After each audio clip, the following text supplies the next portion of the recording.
नमस्कार, तिसरा डोळा न्यूज मध्ये आपलं स्वागत। मी सतीश चव्हाण। पाहूयाच्या काही ठळक घडामोडी। एका केंद्र शाळेअंतर्गत 10 ते 12 शाळा आहेत। कर्मचारी नसल्याने केंद्र प्रमुख किंवा मुख्याध्यापकांनाच संगणकावर डाटा भरावा लागतो, त्यामुळे विद्यार्थ्यांचे शैक्षणिक नुकसान होत आहे। याची गांभीर्याने दखल घेऊन 136 केंद्र शाळांमध्ये डाटा एंट्री ऑपरेटर नियुक्तीसाठी ठराव पाठवा, अशी मागणी सदस्य अस्मिता होनवरे यांनी केली। आणि आपल्या जिल्हा परिषदेचे सीईओ साहेब यांना 136 केंद्र शाळांसाठी डेटा ऑपरेटर बाबत निवेदन दिले आहे। त्यावर आज ठराव व्हावा हीच माझी इच्छा आहे।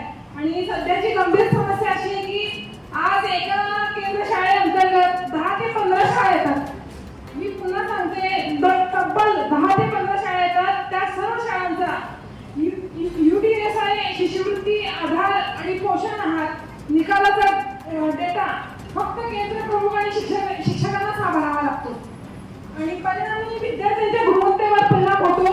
कारण शिक्षक शिकवण्याऐवजी मोबाईल, लॅपटॉप, कॉम्प्युटरवर बसतात, यातच शिक्षकांचा वेळ जातो। त्यामुळे शिक्षकांवर अतिरिक्त कामाचा ताण वाढला आहे। अतिरिक्त काम शिक्षकांना कोणतं आणि किती आहे याचा उल्लेख त्यापैकी करत नाही। सभागृहाचा वेळ ती घेणार नाही, कारण प्राथमिक शिक्षकांना अतिरिक्त किती काम आहे हे सर्वांनाच माहीत आहे।